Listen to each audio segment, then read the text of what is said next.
Three. Stop pursing your lips while you poop.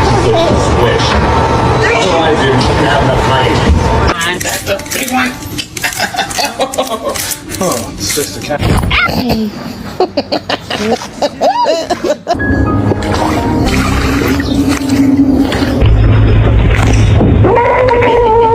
Hello.